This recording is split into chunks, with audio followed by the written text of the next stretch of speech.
I, 29M, never thought I'd be in this situation, but here I am. My ex-girlfriend Amy, 28F, recently asked me to be a groomsman at her upcoming wedding to her high school sweetheart, Tom, 29M. Let me give you some background on our complicated history. Amy and I met 4 years ago through mutual friends at a local pub called the Rusty Nail. It was a Friday night, and our friend group had gathered for our weekly trivia night. Amy was new to the area, having just moved for a job at a marketing firm. She was introduced to our group by Jessica, 27F, who had been her roommate in college. From the moment Amy joined our table, I was captivated. She had this infectious laugh and a quick wit that made her a formidable opponent in trivia. We ended up on the same team, and our chemistry was instant. Throughout the night, we kept exchanging glances and finding excuses to talk to each other. By the end of the evening, I had worked up the courage to ask for her number. Our first date was at a quirky little art gallery that was showcasing local artists. Amy had mentioned her love for art during trivia night, so I thought it would be the perfect spot. We spent hours wandering through the exhibits, discussing our favorite pieces, and sharing stories about our lives. I learned that Amy had grown up in a small town and had always dreamed of living in the city. She told me about her passion for graphic design and how she hoped to start her own agency someday. As we left the gallery, it started to rain. We made a mad dash to a nearby cafe, laughing as we got soaked. Over hot chocolates, we continued talking until the staff started stacking chairs around us. It was one of those magical first dates you read about in books. Things progressed quickly from there. We had so much in common, a love for indie music, a shared obsession with true crime podcasts, and a mutual goal of visiting all the national parks. Within a few months, we were practically inseparable. Our friends joked that we were joined at the hip. At the 1-year mark, we decided to move in together. We found a cozy apartment with a small balcony where Amy could keep her collection of succulents. I remember spending an entire weekend assembling IKEA furniture and arguing over where to hang artwork. But even in those moments of frustration, I couldn't help but feel lucky to be building a life with her. As we settled into domestic life, we started talking more seriously about our future. Amy would often drop hints about marriage, pointing out engagement rings in shop windows or tagging me in social media posts about unique proposal ideas. I knew I wanted to marry her, but I wanted the proposal to be perfect. I spent months planning the perfect moment. I decided on a romantic weekend getaway to Sunset Beach, where we had our first vacation together. I remember how nervous I was, trying to hide the ring box in my luggage and worrying that she'd find it. I had it all planned out, a sunset walk on the beach, followed by a candlelit dinner at the same restaurant where we had celebrated our 6-month anniversary during that first trip. The night before we were set to leave, Amy asked if we could talk. My heart raced, thinking maybe she had found out about the surprise. But as soon as I saw her face, I knew something was wrong. She sat me down on our worn leather couch, the one we had spent countless nights cuddling on while binge-watching our favorite shows. With tears in her eyes, Amy confessed that she had been in contact with her high school ex-boyfriend, Tom, for the past few months. According to Amy, she and Tom had dated all through high school. They were the classic high school sweethearts. He was the football captain, she was the artsy girl who designed all the posters for school events. They had big plans to go to the same college and start their lives together. But just before graduation, Tom's dad got a job offer in another state. They tried long distance for a while, but eventually decided to break up and explore life on their own. Amy explained that Tom had reached out to her on social media after his grandmother passed away. Apparently, his grandmother had always loved Amy and kept asking about her even years after they broke up. What started as Tom sharing memories of his grandmother turned into daily messages and late-night phone calls. I sat there, stunned, as Amy told me she was confused about her feelings. She said she thought she had moved on from Tom years ago, but talking to him had brought back all these old emotions. She wasn't sure if she was ready to commit to marriage with me when she had these unresolved feelings for Tom. I was devastated. The ring box felt like it was burning a hole in my sock drawer. All my plans, all our talks about the future, it felt like they were crumbling around me. We decided to postpone our trip and take some time to figure things out. The next few weeks were a blur of long, tearful conversations and sleepless nights. Amy moved into the spare room, and the apartment that had once felt so cozy now seemed suffocating. We tried to work through things, we even went to a couples counseling session. But deep down, I think we both knew where this was heading. Finally, after about a month of living in this limbo, Amy told me she wanted to give things another try with Tom. She said she felt like she needed to explore that connection to truly move forward in her life. She apologized profusely, telling me I was an amazing guy and that she never meant to hurt me. But those words did little to soften the blow. I helped Amy pack up her things, each box feeling like another nail in the coffin of our relationship. The day she moved out was one of the hardest of my life. I remember sitting on our, now my, balcony, looking at her empty succulent pots, and feeling utterly lost. The months that followed were tough. I threw myself into work, taking on extra projects to keep my mind occupied. I started going to the gym regularly, pushing myself physically to exhaust my body so my mind wouldn't wander. I picked up new hobbies. I learned to play the guitar and started taking cooking classes. Anything to fill the Amy-shaped void in my life. My friends were incredibly supportive during this time. Jessica, In particular, went out of her way to check on me and make sure I was taking care of myself. She'd often come over with takeout and force me to watch terrible movies with her, just to get me out of my own head. Slowly but surely, I started to heal. I began to rediscover who I was as an individual, not just as part of a couple. I even went on a few casual dates, though nothing serious. Then, last week, out of the blue, I received a text from Amy asking to meet for coffee.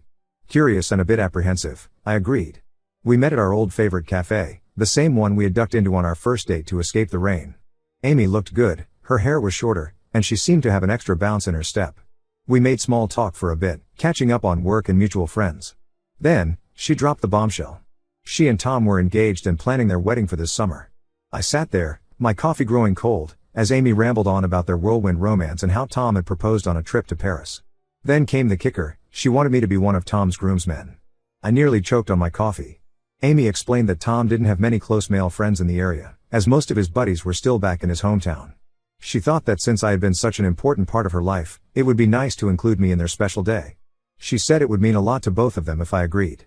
I told Amy I needed time to think about it and left the cafe feeling like I had entered some bizarre alternate reality. The thought of standing up there, watching Amy marry someone else, especially the guy she left me for, made my stomach churn. I spent the next few days mulling it over. Part of me wondered if participating in the wedding would give me some sort of closure. But every time I imagined myself in that role, I felt sick. Yesterday, I called Amy and told her I couldn't be a groomsman at her wedding. I explained that while I wished her and Tom the best, it would be too uncomfortable for me to be part of their wedding party. Amy didn't take it well. She accused me of being selfish and holding on to the past. She said I was ruining her perfect wedding vision and that I should be more mature about the situation. Now I'm feeling conflicted. Some of our mutual friends are saying I should just suck it up and do it for Amy's sake. They think I'm being petty by refusing. But I really don't feel comfortable being in that position. So, Reddit, am I the asshole for refusing to be a groomsman at my ex-girlfriend's wedding to the guy she left me for? Update 1. It's been about a month since my last post, and to say a lot has happened would be an understatement. I want to start by thanking everyone for their advice and support. Reading your comments helped me feel more confident in my decision to decline being a groomsman. After I told Amy no, she didn't take it well. She continued to pressure me through text messages, often sending long paragraphs about how I was being immature and how this was a chance for all of us to move forward positively. She even enlisted some of our mutual friends to try and convince me. It was exhausting and frustrating to constantly defend my decision. I stood my ground, repeating that while I wished them well, I wasn't comfortable being part of their wedding party. I tried to be polite but firm, hoping she would eventually respect my decision and back off. Things took an unexpected turn last week. I was at the gym, in the middle of a particularly grueling workout. I've been using exercise as a way to deal with stress lately, when I spotted Tom on the other side of the room. This was surprising because it's not his usual gym. In fact, it's quite far from where he lives. I was tempted to just put my headphones back in and ignore him, but he caught my eye and started walking over. Reluctantly, I stepped off the treadmill and braced myself for what I assumed would be an awkward encounter. To my surprise, Tom asked if we could talk. We headed to the juice bar attached to the gym, and that's when things got really interesting. Tom opened up about the whole situation. He told me he had no idea Amy had asked me to be a groomsman until after I had already refused. He was shocked when she told him about it and my refusal. Tom said he completely understood my position and apologized for Amy's behavior. But that wasn't all. Tom revealed that he had been feeling uneasy about their relationship ever since they got back together. He said that when they first reconnected, it felt like old times. They reminisced about their high school days, shared stories about their lives since then, and felt that spark reignite. But as they spent more time together and started planning a future, Tom began to notice things about Amy that he hadn't seen before, or maybe had chosen to ignore in the past. According to Tom, Amy had been acting increasingly controlling and manipulative. She was obsessed with having a perfect wedding and was willing to steamroll over anyone's feelings to get what she wanted. Tom said he was starting to see sides of Amy he hadn't noticed before, and it was making him question their engagement. He shared a few examples that made me realize how much Amy had changed, or perhaps how much I hadn't seen during our relationship. Tom mentioned how Amy had thrown a fit when his sister announced her pregnancy, afraid it would steal attention from the wedding. He talked about how Amy had been pressuring him to cut ties with female friends she felt threatened by, even though these were long-time platonic friendships. As Tom spoke, I found myself sharing some of my own experiences with Amy. I told him about how she had often made me feel guilty for spending time with my friends or pursuing hobbies that didn't include her. I shared how she would sometimes give me the silent treatment for days if I disagreed with her about something, no matter how minor. It was surreal to be bonding with the guy I once considered my rival, but it felt good to clear the air between us. We ended up talking for over an hour, sharing our experiences and realizing that perhaps Amy wasn't the person either of us had thought she was. A few days after my conversation with Tom, I received a call from our mutual friend, Jessica. She told me that Tom had called off the engagement. Apparently, he and Amy had a huge fight about the wedding planning. Amy wanted to invite an ex-boyfriend of hers, not me, another one, to the wedding, insisting he was just a friend now. When Tom expressed discomfort with this, Amy accused him of being insecure and not trusting her. This led to a bigger argument where a lot of issues came to light, and Tom finally realized he couldn't go through with the marriage. Jessica said Amy was devastated and blaming everyone else for the failed engagement, including me. Apparently, Amy was telling anyone who would listen that if I had agreed to be a groomsman, none of this would have happened. She was painting me as the villain who poisoned Tom against her. I felt a mix of emotions hearing this news. Part of me felt vindicated that I hadn't given in to Amy's demands, but I also felt sorry for both Amy and Tom. It's clear that there were deeper issues in their relationship that needed to be addressed. Since then, I've received a barrage of angry messages from Amy. She's accused me of poisoning Tom against her, of being jealous of their happiness, and of ruining her life. It's been overwhelming and hurtful, even though I know her accusations aren't true. I've decided to block her number and social media accounts for my own peace of mind. Some of our mutual friends have taken sides, with a few saying I should have just been a groomsman to keep the peace, while others are supporting my decision and distancing themselves from Amy due to her behavior. Through all of this, I've realized that I made the right choice in prioritizing my own feelings and boundaries. It's been a difficult and dramatic month, but I feel like I've grown from this experience. I'm focusing on myself and my own happiness, and I'm grateful for the support I've received from many of you. I'm not sure what the future holds, but I'm trying to stay positive and move forward. This whole situation has taught me a lot about standing up for myself and the importance of surrounding myself with people who respect my boundaries. It's been a tough journey, but I'm hopeful that better things are on the horizon. Update 2. It's been 6 months since my last update, and I wanted to share some developments in this ongoing saga. Life has a funny way of throwing curveballs when you least expect them. After Tom called off the engagement, things were quiet for a while. I had blocked Amy on all platforms and was focusing on my own life. I threw myself into a new project at work. We're developing a revolutionary app that could potentially change our entire industry. It's been challenging but incredibly rewarding. Outside of work, I joined a local sports league. I've always been into basketball, but never had the time to play regularly when I was with Amy. Now, I'm part of a team that plays twice a week. It's been great for my physical and mental health, plus I've made some new friends. I've also been on a few casual dates. Nothing serious yet, but it's been nice to put myself out there again. I'm taking things slow and really enjoying the process of getting to know new people without the pressure of jumping into a serious relationship. About 2 months ago, I received a letter in the mail from Amy. At first, I was tempted to throw it away without reading it, but curiosity got the better of me. In the letter, Amy apologized for her behavior and acknowledged that she had been selfish and manipulative. She explained that after Tom left her, she went through a period of self-reflection and realized how poorly she had treated both Tom and me. Amy wrote that she had started seeing a life coach to work on her personal issues and was making progress in understanding her destructive patterns. She didn't ask for forgiveness or try to rekindle any kind of relationship. Instead, she simply wanted to take responsibility for her actions and let me know that she was working on becoming a better person. I appreciated the letter but decided not to respond. I felt it was best to maintain the distance between us. It was good to know that Amy was working on herself, but I didn't feel the need to be part of that journey. Ironically, about a week after receiving Amy's letter, I bumped into Tom at a local coffee shop. I was there working on my laptop when he walked in. We caught each other's eye, and after a moment of hesitation, he came over to my table. We got to talking, and he filled me in on what had been happening in his life. He had also received a similar letter from Amy and, like me, had chosen not to respond. Tom seemed happier and more relaxed than when I last saw him. He mentioned he had started seeing someone new and was taking things slow. As Tom and I were catching up, Jessica, our mutual friend, walked into the coffee shop. She was surprised to see us together and joined our table. The three of us ended up having a long conversation about everything that had happened. Jessica revealed that she had distanced herself from Amy after witnessing her behavior during the wedding planning and subsequent breakup. She said Amy had tried to manipulate her into taking sides and had spread rumors about both Tom and me when things fell apart. During our chat, Jessica mentioned that she was organizing a charity event for a local animal shelter and was looking for volunteers. Both Tom and I offered to help out.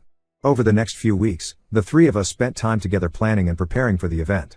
We worked on creating flyers, setting up an online donation platform, and reaching out to local businesses for support. It was during this time that I really got to know Tom as a person, not just as Amy's ex or my perceived rival. He turned out to be a genuinely nice guy with a great sense of humor. We found we had a lot in common, including a shared love for obscure 80s movies and a passion for hiking. The charity event was a success, and we raised a significant amount for the animal shelter. Working together on this project helped solidify our newfound friendship. It's strange to think that if I had agreed to be a groomsman, none of this would have happened. As for Amy, I haven't heard from her since the letter. Our mutual friends say she's been keeping a low profile and seems to be genuinely working on herself. While I wish her well, I'm content with the way things have turned out for me. This experience has taught me the importance of standing up for myself and has led me to unexpected new friendships. I've been focusing on personal growth and pursuing my passions. The app project at work is coming along well, and I've even been considering taking some coding classes to expand my skills. My basketball team made it to the league semifinals, which has been exciting. Overall, life feels good right now. I'm not rushing into anything romantically, but I'm open to what the future might bring. I'm grateful for the support I've received throughout this journey, both from friends in real life and from all of you here on Reddit. Update 3, it's been a year since this whole saga began, and I wanted to provide one final update. Life has a way of coming full circle, and my story is no exception. Over the past 6 months, my friendship with Tom and Jessica has continued to grow stronger. We've become a tight-knit trio, often hanging out together and supporting each other through various life events. Tom has been doing well with his new girlfriend, and they recently moved in together. Jessica got a promotion at work and has been thriving in her new role. As for me, I've been focusing on personal growth and pursuing my passions. I started taking photography classes, something I've always wanted to do but never found the time for when I was with Amy. It's been incredibly fulfilling, and I've even had a few of my photos displayed at a local art gallery. Now, here's where things get interesting. About a month ago, I was at a photography exhibition when I quite literally bumped into someone while trying to get a better angle for a shot. As I turned to apologize, I found myself face to face with Emily, 27F, a woman I had briefly dated in college before we went our separate ways due to different career paths. Emily and I were both surprised to see each other, and we ended up spending the rest of the evening catching up. It turns out she had recently moved back to town for a job opportunity.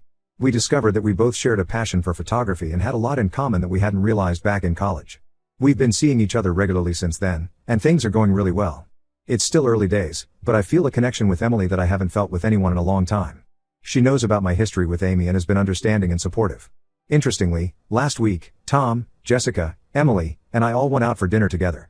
It was a bit surreal to be sitting there with my new girlfriend and the friends I made through such a tumultuous experience. We laughed about how strange life can be and how unexpected events can lead to positive outcomes.